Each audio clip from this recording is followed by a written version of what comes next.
is Shem a psychologist. Welcome to my channel, Shem Speaks. Today we are going to look at something that I have been thinking about and developing for some time now. And this relates to various issues and various challenges that we face on a day-to-day basis. It could be us, it could be someone that we know, someone that we care about. So we'll get right to it. But before we continue, please remember to like, subscribe, share. If you find this information useful and helpful to you in any way, be sure to indicate in the comment section. Let me know your thoughts and your opinions about it, and how I can be able to assist in trying to unpack this issue further. So as I've said, we are going to look at depression. It's a series that I've developed for some time now. And I felt that the right time for it has actually come to speak about it and to engage with you about it. So just before I begin, because of the depth of the material and the depth of the content, we may have to break it down a bit into a number of sessions from today, so that we try and see how far or how detailed or how thorough we are going to be in as far as trying to understand this particular issue that we are going to have a look at today. Sorry. So to begin with, what is depression? Depression is basically a feeling of hopelessness, helplessness, and worthlessness. Those are very critical words to use, because when you begin to think about hopeless, when a person is hopeless, when a person is helpless, when a person is feeling worthless, what do these things mean? So hopelessness is basically an inability to have aspirations towards a particular goal or a particular future that one has been thinking about, one has been dreaming about.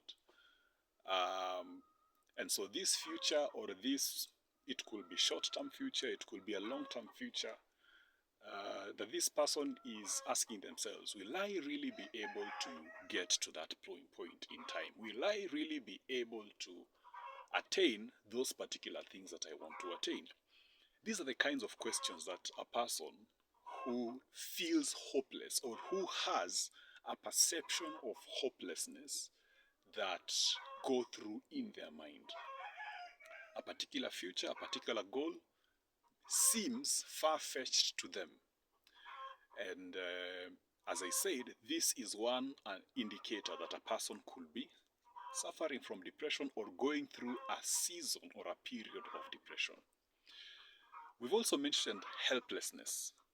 Helplessness has to do with whether this person feels adequately prepared or adequately competent to address that particular issue or to advance towards that particular goal. So when a person is helpless, they are looking at their resources, they are looking at their skills, they are looking at their competencies, they are looking at the people who are around them who may be equally skilled as he or she is, or much better in as far as their abilities are concerned, and they're asking themselves, can these abilities, can these skills, can these people really be able to help him or her advance towards that goal or advance towards that objective? It could be that they are looking at that goal or that objective as of a higher degree of magnitude in terms of how big it is or how vast it is, and they are comparing that in relation to their own abilities or in relation to the abilities of other people, and because of that they are asking themselves, can this thing really be attainable? Because to them it is too big for their own capacity, and so with that they discount themselves against trying to strive for it or trying to achieve it. So a person may continue in this thought pattern for a period of time. It's okay to have that kind of a thought initially. However, you need to ask yourself one question. What are some of the resources that are available within your disposal? The some of the people that are within your disposal that can help you achieve that goal and attain it. You may not necessarily have to attain it immediately. However, if you continue to add effort upon effort, skills upon skills, competencies upon competencies, inviting other people to be part and parcel of it, it will be attainable. It doesn't have to be today, it doesn't have to be tomorrow, it doesn't have to be next week. But the important thing is you are making action towards attaining it. So a person who feels helpless looks at their skills, looks at their competencies, looks at their abilities, looks at other people who may be equally competent as they are or may have higher competencies than them, and they have that perception that that goal is impossible to achieve. And so this person who continues with these kinds of thought pattern is also a symptom of depression for them. So we've looked at hopelessness, aspirations that may be too far-fetched for them, or aspirations that they perceive are too far-fetched for them. We've looked at helplessness. So what therefore is worthlessness? Worthlessness has to do with a perception where this person thinks they are of less value or of less importance in as far as that goal is concerned. They look at it as it being vast or too high or too valuable for them, so much so that they are not willing to make effort to attain or achieve it. And so this person considers themselves as of lower value or of lower integrity or of lower standard in comparison to the goal they want to achieve. So those are three things that compound a state of depression that this person is in. So if they are feeling hopeless, if they are feeling helpless, if they are feeling worthless, these three things are characteristic of a person who is undergoing depression. Sometimes the person may not be able to know or identify that they are actually in a season or in a period of depression. Sometimes it can be suppressed emotions. Sometimes it can be repressed thoughts concerning a particular thing because they have dismissed it for a period of time. This thing can last between a few days, a week, 2 weeks, several months. Sometimes it can go up to years. Why? Because these feelings have been repressed. These thoughts concerning these particular issues have been repressed. They have not allowed themselves to try and look at their abilities and their competencies that are available to them.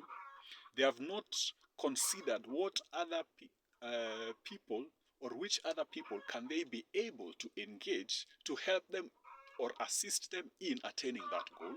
They have dismissed all hope in as far as that particular goal is concerned. And so to them, because it is unattainable, because it seems unattainable, because it seems beyond their abilities, because they think that they are of less value in as far as attaining that particular goal is concerned, they have dismissed it in their minds. And so you may notice that there are people who are walking around with unfulfilled goals, with unrealized potential, with unrealized networks that they were supposed to have that will have enabled them to attain those particular goals. But because of that, they have not been able to do it. Depression has a sense of repressed emotions and repressed thoughts, repressed ideas. And this may be characterized by, or it may come out in the form of sometimes outbursts of anger, sometimes a period of sadness, a period of despondency, a period of hopelessness in this person because they have thought to themselves that this particular thing can never be attained. They have not digged deep enough to look at the particular resources that are within their disposal to face this goal head on. They have gone around in circles on the same issue without having going to the issue itself. And because of that, they remain in a cycle of depression. Now, I want us to look at several possible causes that, may lead a person towards this state of depression. And I'm just going to go through them quickly. We may not go into detail as to what they are, but we shall list them.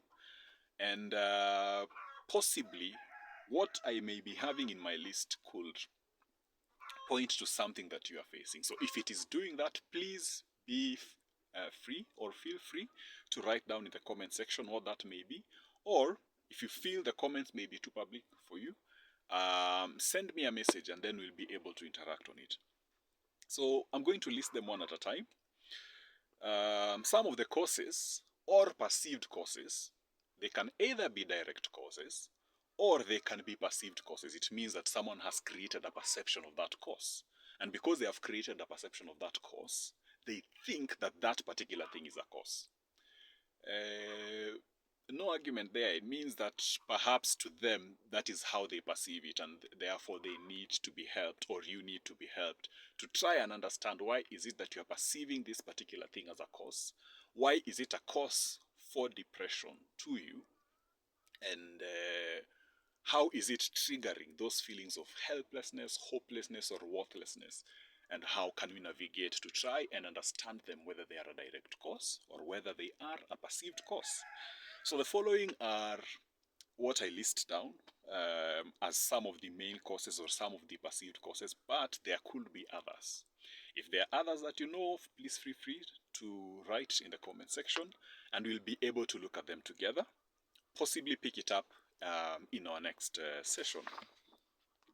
Now, the first cause is new or sudden or emerging tasks, experiences, or challenges. Whenever you're entering into a new environment, whenever you are doing something new for the first time, whenever it emerges as a sudden task to you, it has emerged abruptly, then at that particular time, it is new. And something new to you has a shock effect, where it tries to destabilize you, and you are thinking to yourself, this new thing that has come, what are some of the things that I have in my disposal that I'm able to face it? The second thing, which I'm very sure we are familiar with, is delay in meeting existing tasks, experiences, or challenges. We can summarize this in one word: procrastination. And I'm very sure a number of us have interacted with that. How many times have you found yourself in a situation where you had a particular task that you needed to undertake, but then you told yourself, time for doing this task is not yet here. So what that does is that it builds inattention progressively. Each and every time you tell yourself, I'm not going to do this, I'm going to do this at another time, it continues to build tension inside you. And when that tension is built, if that task is time bound, it has a time limit, and you realize that the time limit is drawing to a close, it may evoke a sense of anxiety. It may evoke a sense of helplessness. It may evoke a sense of, or a feeling of, are you really prepared enough to handle that task? When you knew that you're supposed to have done it at a particular point in time. So these are the questions that you need to ask yourself. How come is this particular task delayed? And possibly the other question that you need to ask yourself, can you plan to ensure that that task is done so that it minimizes anxiety? I remember one of my teachers in high school used to tell me that a little anxiety is necessary for you to be able to prod yourself or to urge yourself forward to try and face whatever challenge that is ahead of you. However, anxiety becomes dangerous if it is allowed to consistently build up over time when that particular issue has not been addressed. Because if it is not addressed, it will lead to repressed emotions, it will lead to repressed thoughts. I'll mention something very quickly which we will tackle in another session or in another video at another time. Now, repressed emotions and repressed thoughts usually filter into the unconscious mind rather. And when they are there, remember, these are unprocessed thoughts. These are unprocessed emotions. And to some degree, they are triggered once we encounter a similar event or a similar challenge to the one we did not address. And because of that, it may cause you to experience a surge in very strong negative emotions that other people may deem it as antisocial because of that. Whereas in real sense, if someone actually dug deeper, they'll begin to realize that this particular issue, this person has been carrying for a period of time. Unfortunately, a greater percentage of us human beings, we do not filter through those lenses immediately. So we respond to the sudden rise or sudden surge in negative emotions that that particular person may be portraying at that time. So the question to ask is this: what are some of the causes of these repressed emotions? What anxieties were bottled up inside because of actions that needed to be undertaken and were delayed for whatever reason, or they were postponed or procrastinated for whatever reason? Now, there's a perception of a lack of preparedness. This is something we had tackled before in the second point. When you feel unprepared or when you feel inadequately prepared for a particular task, it may raise a sense of anxiety. It may raise a sense of helplessness. It may make you feel as if you are not up to the task. And these kinds of feelings are what may lead to depression.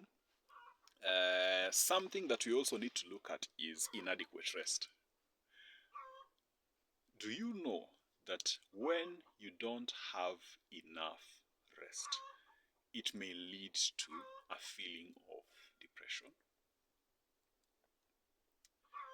That's something that you really need to think about.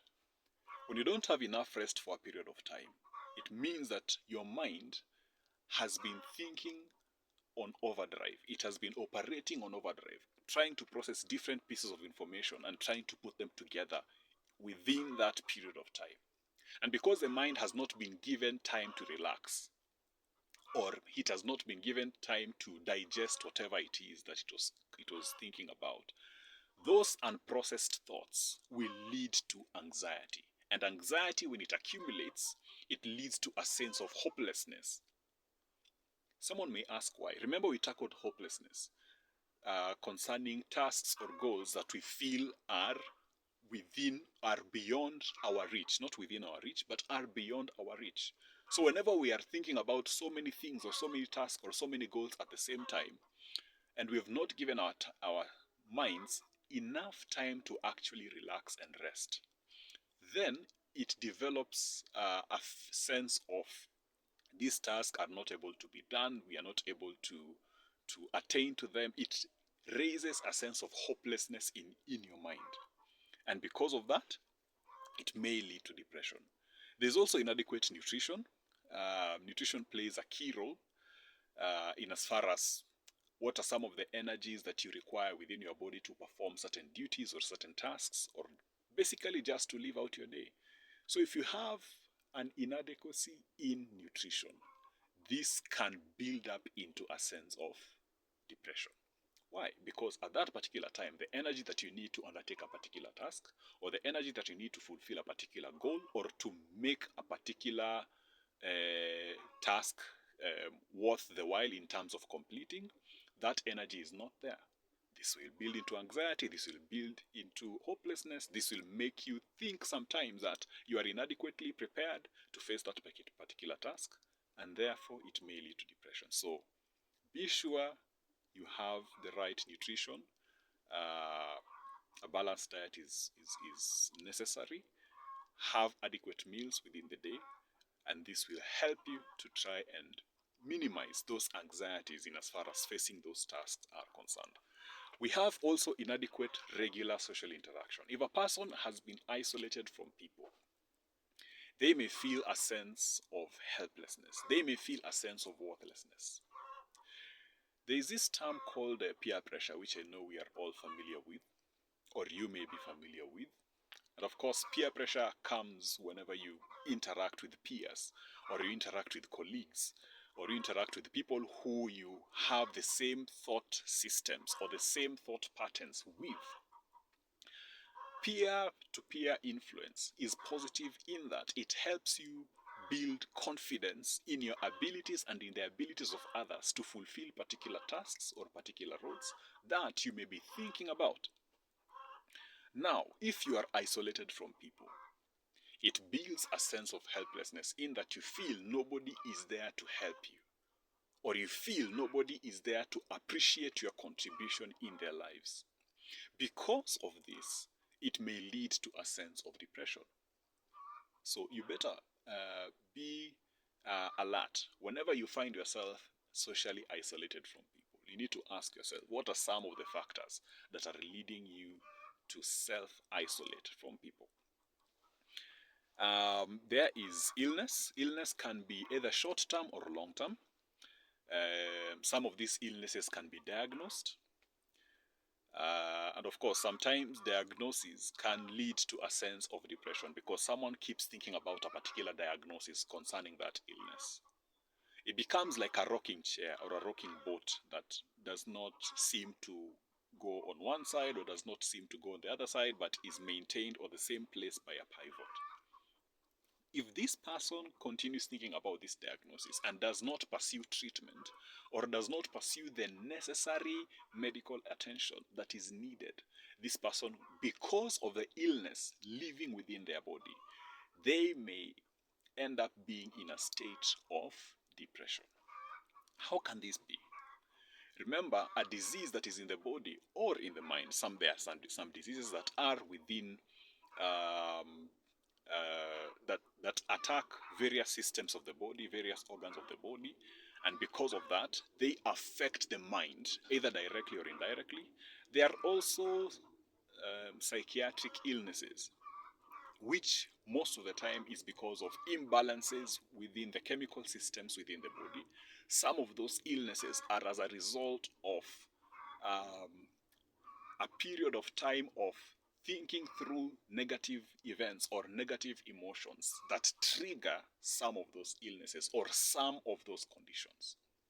Remember, illnesses and disease can either be healed, managed, or controlled depending on the severity.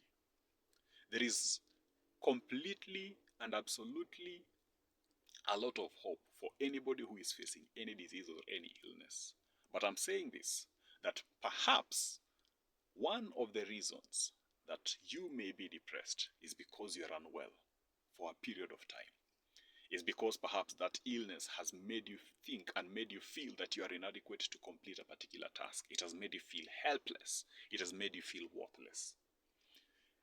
Whenever you draw comparisons with other people, comparisons between someone who is unwell and someone who is well can be very unfair because this particular person who is unwell feels like they are not up to the task as opposed to this other person.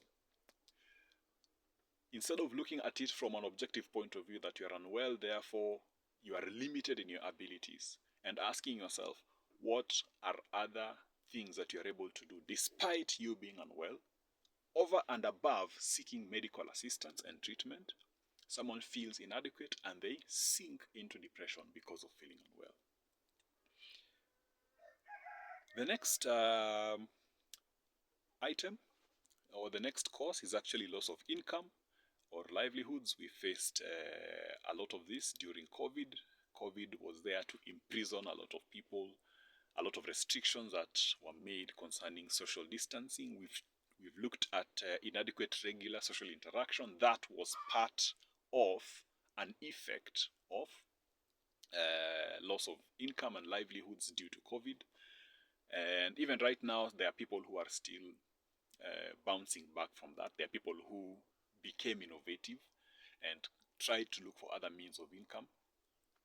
But as they did that, there are others who are still struggling. So for those who are struggling, what can we be able to, what sources of income can we be able to innovate within ourselves? What abilities, what skills, what competencies do we have within ourselves that we can activate that will lead to a stable source of income? Of course, we have loss of bodily function and autonomy. This could be due to illness, could be due to accidents, amputation, or medical interventions. So someone can lose functions of a part or an entire uh, region of their body. There are people who may undergo paralysis because of that. There are people who may be amputated because of one reason or the other. It could be because of disease. There are people who may go through a very severe road accidents that leads to a loss of limbs. The loss of that part of the body, there are people who feel like it's a part of them that has died. And because of that, they begin to have feelings of worthlessness. They begin to have feelings of helplessness. They begin to have feelings of hopelessness because of the lost part of the body. And the last item is the loss of a loved one.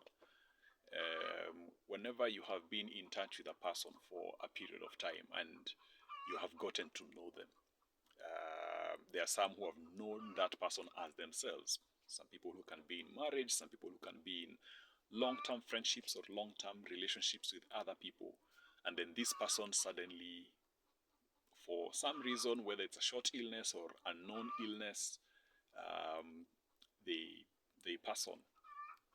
And because of that, this leaves a vacuum or a gap in you or in the people who have been close to this person. It may lead to a sense of anxiety. It may lead to a sense of helplessness. Probably this person played a very critical role in your own development as a person. It could be socially, it could be materially, it could be in your upbringing. It could be that you are partners together in a particular venture and this person passed away. It could be that probably it's a spouse that you lost, and this is a person with whom you are building a future together with. So that feeling of hopelessness can come in at that particular point in time. Having said that, these are just some of the causes. There could be others, but these are the main ones that I managed to draft. If you identify with any one of them, please feel free to write in the comment section. Express to us or express to me, how is it that this particular issue, out of the 10 that I've listed, that how are you able to cope with it, or how are you currently coping with it, and whether you need particular help or assistance in as far as dealing with them. There are several symptoms of depression. I will list them very, very quickly. The first one is unusual social isolation patterns. A person used to be very social with other people, but suddenly they are no longer social with them. That is a telltale sign that this person is undergoing depression. There is loss of appetite for food and nutrition. Someone used to eat well and regularly, but suddenly they choose to not eat well, or they seem to not have an appetite for food anymore. There is lowered self-esteem. We talked about hopelessness, we talked about helplessness, we talked about worthlessness. These things, they can make a person feel less value about themselves. There is lowered drive and zeal for life. Picture this. What is it that makes you wake up each and every day? What is that activity that you want to engage in, that particular goal that you want to achieve? And then suddenly you don't have any zeal for it. That could be a sign that you are facing depression, or something that you are doing is making you feel depressed to the point in which you are not able to pursue that particular thing. That's something to think about. We will be able to tackle these things in another session. There is insomnia. It can be mild, it can be moderate or extreme, reaching several days, weeks, or weeks. Insomnia is basically a lack of adequate sleep. Then there is oversleeping during the day. We talked about lower drive and zeal for life. So someone chooses to spend their day sleeping and not pursuing what it is that they love. There is unusual social detachment in conversation. Possibly this person has been engaging with people in frequent conversation, but then suddenly, for a period of time, they are no longer communicating their thoughts. They are no longer sharing their opinions on matters that are important, not just to them, but other people. That could be a sign that this person is facing depression. There is preoccupation in one's own thoughts. Because this person has suddenly decided to disengage from conversation with other people, they are mostly preoccupied in their thoughts. And some of these thoughts, they are thoughts that have not had any sign of a solution that is coming up. That is something to think about. And then there is loss of or interrupted focus. Because this person is preoccupied in their thoughts, they lose focus on things that they would ordinarily be paying attention to. There is inability to complete regular or usually easy tasks. We've talked about this in loss of or interrupted focus. Now, because of the interruption in focus, they are for regular tasks, things like brushing your teeth, things like following a schedule at work, things like attending to the daily duties that are within your disposal at home. They are not able to complete those tasks as regularly as they should have. This is usually characterized by over repetitiveness of and preoccupation with components of the task itself. So a person, if a task is broken down into several tasks, this person may be preoccupied on one particular task or one particular subtask. This person may be over repetitive in trying to do that particular subtask at the expense of everything else. And because of that, they are not able to complete the task overall. It's a sign that they are being preoccupied in their own thoughts. It's a sign that their focus is being interrupted, possibly because of being preoccupied in their thoughts. Having said all that, in case you identify with any of those symptoms, please feel free to reach out. Let me know in the comment section. There are various ways that we are able to manage and overcome depression. I will list them down very quickly.